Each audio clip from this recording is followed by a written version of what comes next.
Ripped muscles in 6 minutes at home. Possible or a lie? Guys, today in this video I'm going to answer this question to you and I'll make it very clear. More than that, I'm probably already kind of answering it, because also I'm going to teach you exactly and show you exactly how to do it. Damn.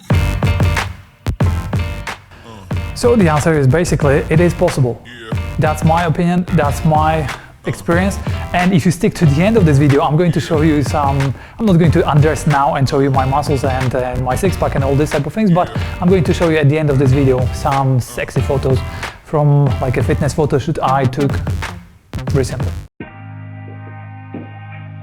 So what we are going to do is, first of all, teach you how to do it. And why is it possible? It is only possible in two cases. If you do it often enough in the first place, but not, that's the point. We are spending only 6 minutes, you have to understand. If you spend 6 minutes of your training every month, forget it. If you spend 6 minutes every third day, you might get there. So it's all up to you. But also you have to have knowledge on how to actually train. How long should you do certain things, how many things you should do, and how should you do them. You are training only 6 minutes. I'm serious, this is crazy. Don't lie to yourself.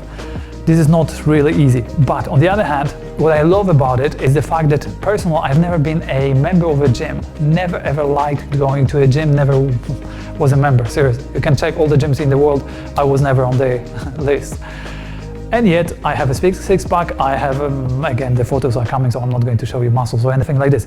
But the point is, I felt like it's a waste of time. Me driving to the gym took about 20 minutes already. Don't get me wrong, I went once or twice with my friend on his membership. Driving there, 20 minutes, getting dressed, changed, another whatever, 10. Then you are training, talking to your friends, everyone distracting around, and you are spending there an hour and a half or whatever if you are lazy. And results, yeah, definitely it's a good place to train. If you have a gym at home, go for it, but most people don't. So let's teach you exactly how to achieve your goal, how to get ripped muscles, and how to get really strong as a fighter and not spend more than 6 minutes. So how can we divide it? We have only 6 minutes. Now, in 6 minutes, I would personally advise you to divide into 3 sections. It will be 2, 2, and 2. Simple, right? What can you do in this 2 minutes each? First of all, you have to remember one thing. You have to go to failure. If you want to really achieve something and you want to get something out of this training and get your muscles to respond in the end, you need to go to failure. This is one of the coolest tricks I've learned ever in my life about muscle building. Go until failure. What that means? It means you can't do this exercise anymore. And 2 minutes should be enough for most exercises for you to go like, okay, I'm done. I'm serious. If you can do something like I'm going to show you for way more than 2 minutes or even get to the 2 minutes, you are pretty good. So let's show you what they are. There are 3 awesome drills, very interesting ones. And the third one is especially cool because you seriously don't need any equipment, nothing at all. But for the first 2, you will need something. And what is this something? You know, people go, oh, so, you know, I didn't train half of my life because I couldn't buy, I don't know, dumbbells or anything like that. Or they couldn't have this or that or that. Stop lying and let's do some work. So how can you do it? I can tell you a quick story. For example, I went for Christmas to visit my sister in Germany, she lives, and I personally thought, I don't want to again join a gym because I never was a member in my place anyway.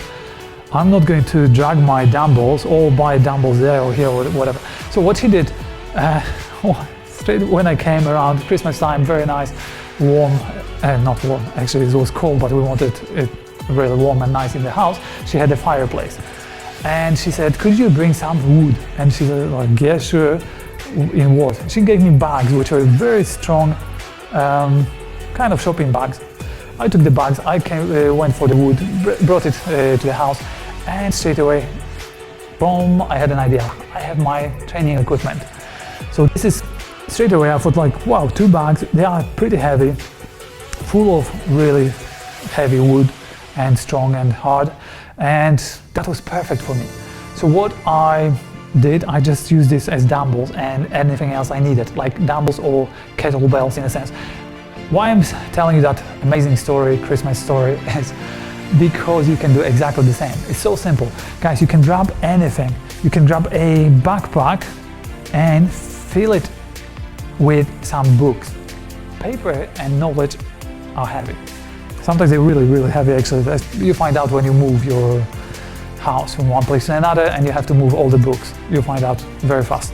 So put it full of books, and it's up to you what you can manage. For ladies, for women, I would advise minimum 5 kilos, anything between 5 kilos to 10. For the guys, it's anything between 10 and whatever you can achieve. It's up to you. Although there's a limit always, it shouldn't be way too much. But again, ladies, more than 5 to 10, guys, 10 up. Could be also, if you prefer, if you don't have books, because you've got all on your Kindle or iPads or whatever, or you don't read at all, your choice, you can put a basic bottles of water, smaller bottles of water, put the water in there, and I can promise you this is an awesome training equipment. If you want to spend some money, you can get backpack looking weights now. They look pretty cool, like a little bag. It's full of sand. It's cool. You can buy it. It's a really good equipment also. But in any case, what is the main thing is do not have excuses. Backpack can do. Another option is a bottle of water which has, in this case, is 8 kilos, and this one can do a great job for you. 8 liters of water, more or less 8 kilos, and you can do a great training with this one. Very, very easy, very simple. So again, no excuses, but ideas. No excuses, but solutions. So things like this will work great for you. In any case, if you really want to, also you can get a more professional equipment, which costs about 20 pounds. So that's in dollars, I've got no idea, probably close to 30. Very simple. This one is 15 kilos a plate, 33 pounds basically, 33 pounds in terms of weight. So 15 kilos weight. I love this one, especially because it's got openings, so I can use it in many, many ways. It could be also a proper plate for weights, but it could be also working nicely like a kettlebell.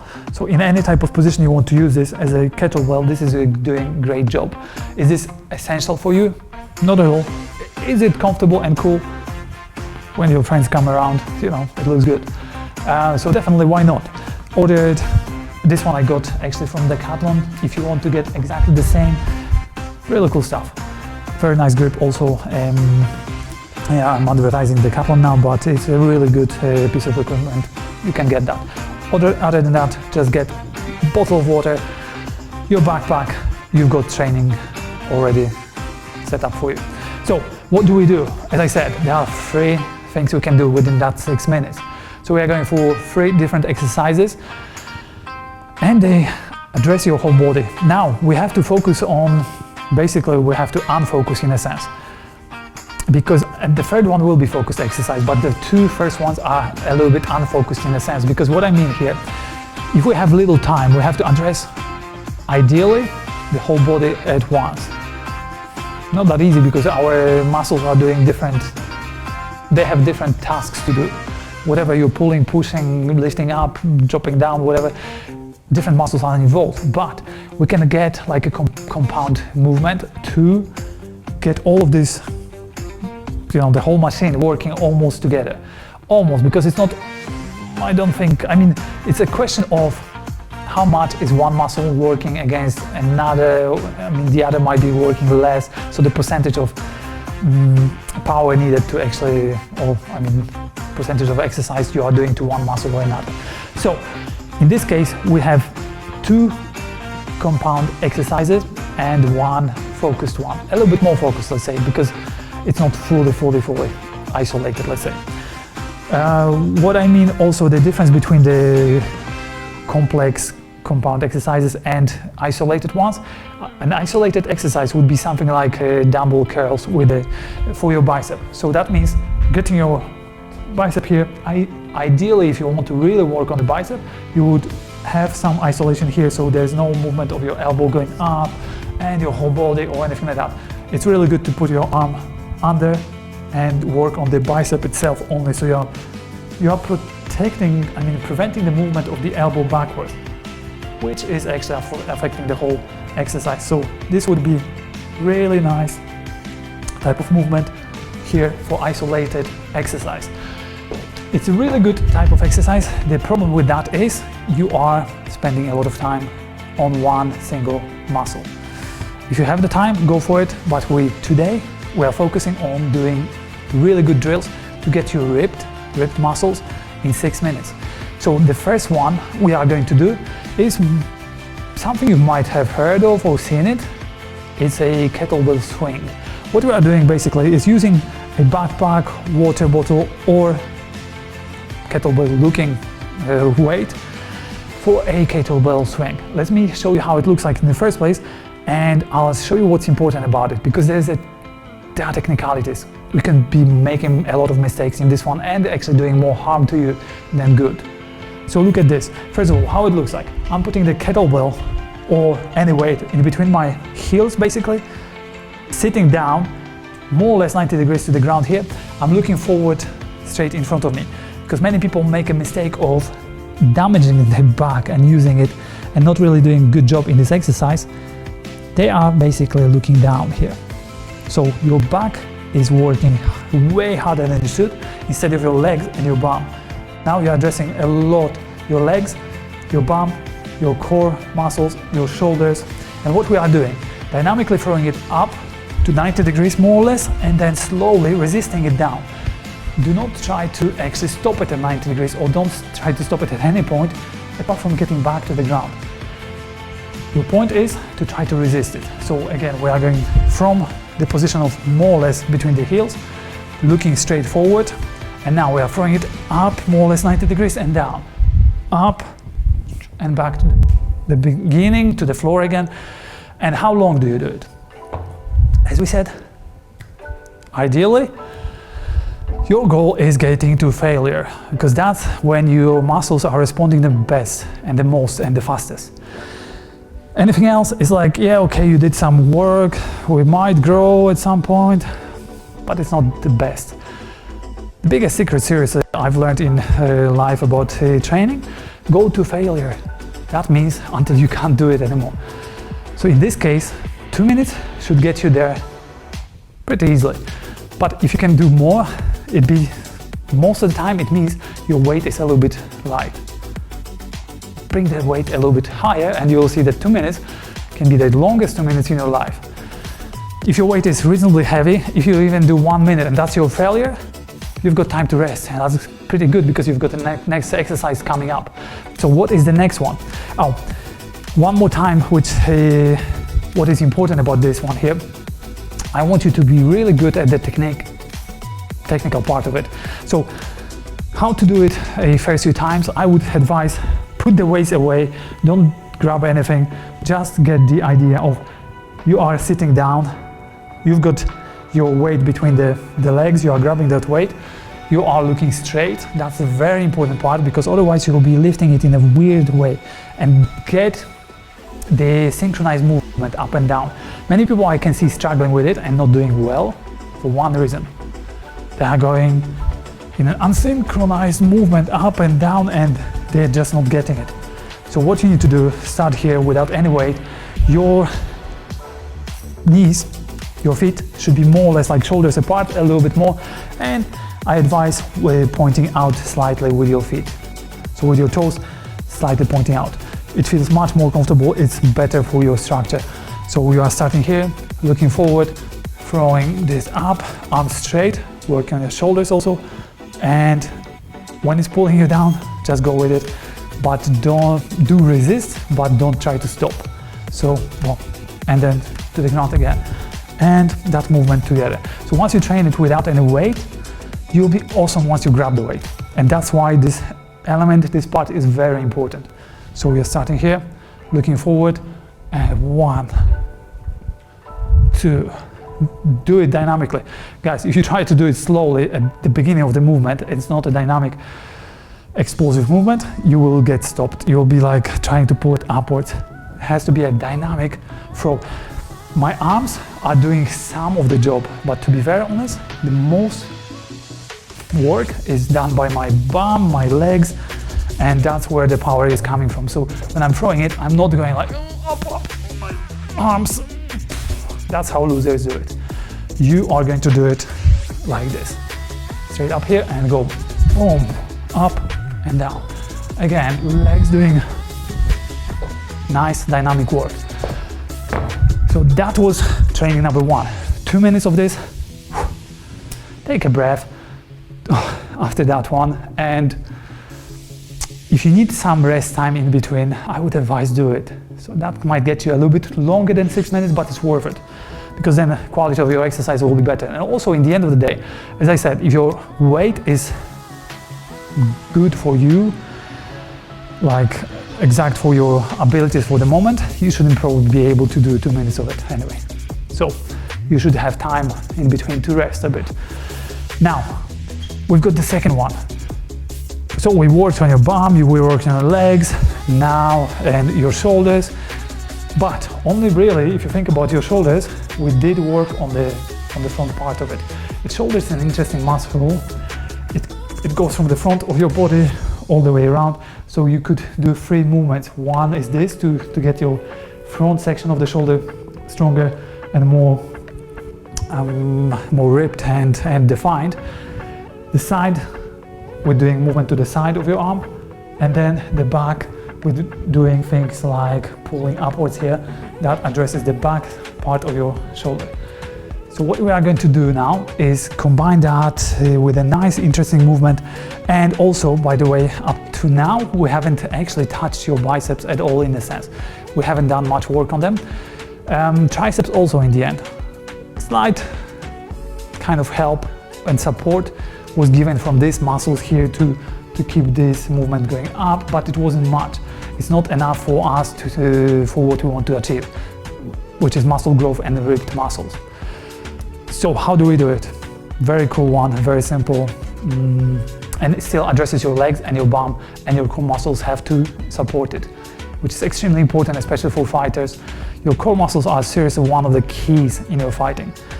Now, let's show you what it is. Let's show you how to train it. Now, look at this. First of all, again, it's up to you what weight you are using, but the movement has to be the same as I'm doing. So you grab your weight. What you have to start with is very low position of your wrist under the weight. So I'm not grabbing it from this position because it will just basically make things really hard. So I'm grabbing it really low with my wrist under here. Now, what am I doing? You can support yourself on the other knee. And again, as you see, I'm not leaning forward, I'm sitting down. And you can look straight, you can look a little bit down if you want to, but don't get your posture broken like this. You are sitting down. Don't be lazy. I know it's tempting, but you want to sit down. Now, what we are doing, first part of the movement is you are getting the weight to your chest. At the same time, you are standing up. So bicep is working real nicely, your legs are working more or less to your chest level. Now, shoulder is going to do some nice rotational work, and we've got the weight behind us. Now, what muscles are going to work? My shoulders, especially the side and the back side, and now also a little bit chest, and definitely my core muscles all the time. I feel like these muscles are actually totally loose and relaxed. This side, not so much, because this is already pulling me to get me to a stable position like an Eiffel Tower, when this is the top part of it and I'm more or less centered.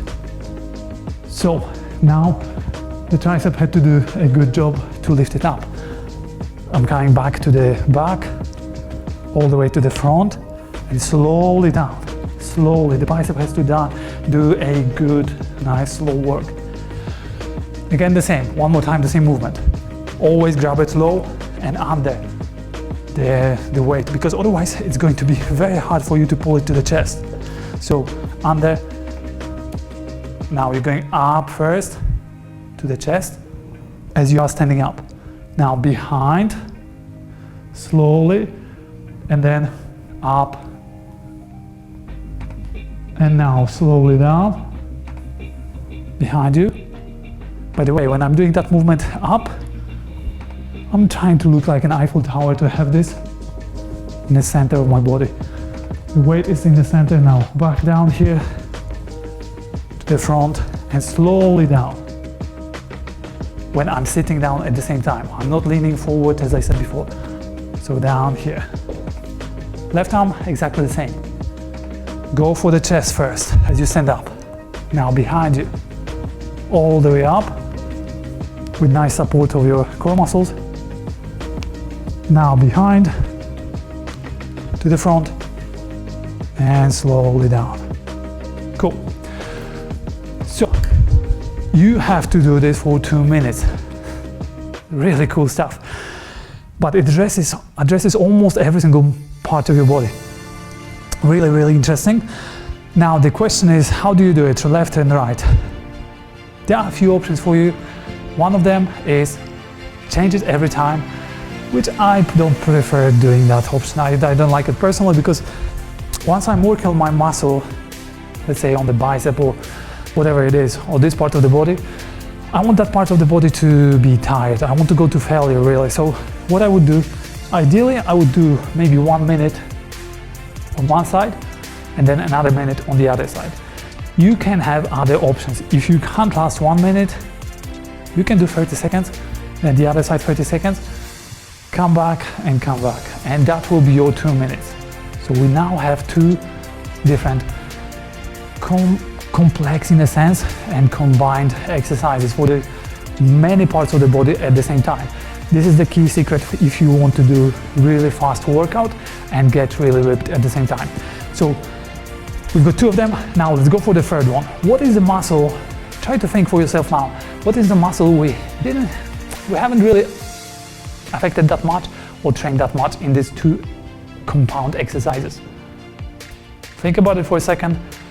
And so, bottom section, our legs, pretty good, we are fine. If you wanted to, for example, with any of them, to affect even more your calf muscles, you could go with that movement upwards to the top. So you basically stand on your toes as you go up. Not easy, you could include that if you wanted to. Now, middle section, yeah, we did okayish job on that in most cases, because all these exercises, this one or the other one we did, the second one upwards, core section has to really stabilize your body movement, especially that you are actually lifting a weight. So it's not only your body weight, but also the weight you are lifting. So it's pretty well done. Upper part, shoulders, cool. Tricep, yeah, definitely. Bicep, yes. What else is missing? It's your chest. It's not like you haven't done anything, because in this movement upwards, the upper part of the chest is working, but personally, I don't think it's doing enough of a job. Especially if you want to pump up your chest a bit, which most guys do, you need something else for this. So the third one, the last 2 minutes you are doing in your workout, is going for nothing crazy complicated. No rocket science, but in a rocket science type of way, because we are doing press-ups in this case. But how we're doing these press-ups make a huge difference in your muscle growth, how ripped you will be, how fast you will get there. So what we are going to do now is press-ups in a specific way. So this is called actually, let me tell you how to do it in the first place. You are going down really slowly. When your muscles are stretching, you are going very, very, very slowly. Then you are dynamically pushing it up, very dynamically. That's one of the options of it, and it's called negative weight training. That's interesting. You know, you could do negative weight training for any muscle in your body, but that mainly means when you are, for example, working on your muscle, your bicep, what you have to remember is basically that lowering, you are able to hold much more weight than lift up. then you can lift up basically. So I can hold and release that, let's say, I don't know, 40 kilos maybe even downwards, but I'm not able to lift up 40 kilos upwards. So that's the interesting part here. And interestingly enough, that weight which is working downwards is actually the stretch of the muscle is affecting the growth of the muscle even more than the way upwards when you are contracting the muscle. So there's lots of science about it. You can read a few books about it, and I did, and lots of really interesting videos about this type of topic, negative weight training. Have a look at that topic if you want to, and it's very interesting, fascinating knowledge. But in the end of the day, it means that whenever you are stretching the muscle, go slower, and if possible, put more weight on it. So in case you having a training partner, there's an easy hack to put more weight on yourself, even in press-ups. If you have any family member or any friend who would assist you in training or wants to train with you, what you can do, and this is what I did with my brother at some point very a lot, was this. I'm doing a press-up, that person who's assisting me, so if I'm in a press-up position here, what is happening, that person who's assisting me is putting pressure on my shoulders. But it's important not to put the pressure on the back or on the spine, it's only on the sides of the body, on the shoulders. And then I'm controlling that weight on the way down. But to be honest, in many cases, you don't have to go there and you don't have to do it like that. Not from the beginning, definitely. But what we did with my brother when we trained, I was taking that leg away to the back and my full body weight was on his shoulders, and exactly the same on his side, he was doing the same. Very interesting way of adding weight to your press-ups, but you don't have to go there for now.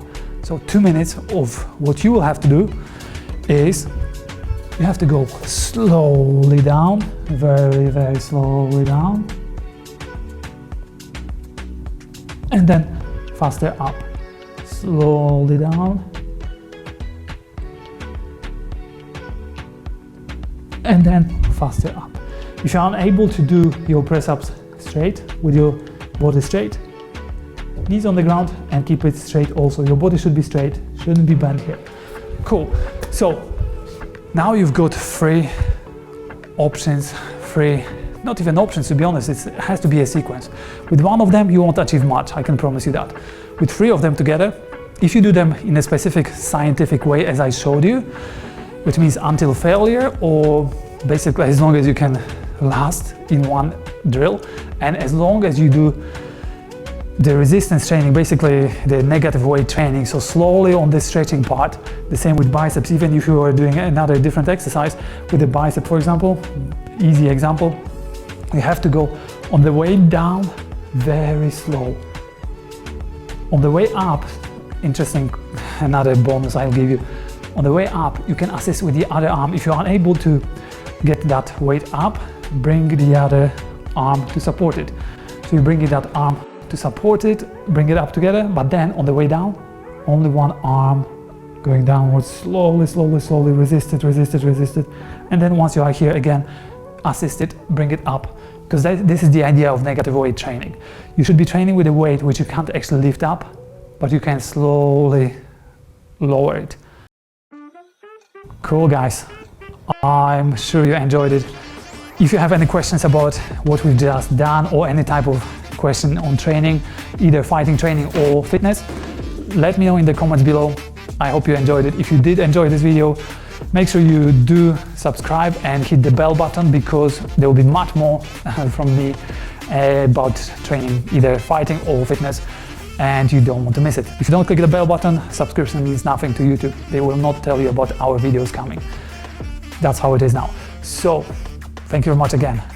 Let me know in the comments if you enjoyed it, if you found it useful and helpful, if I should continue with this type of content. Take care of yourself, enjoy this training, I'll see you soon.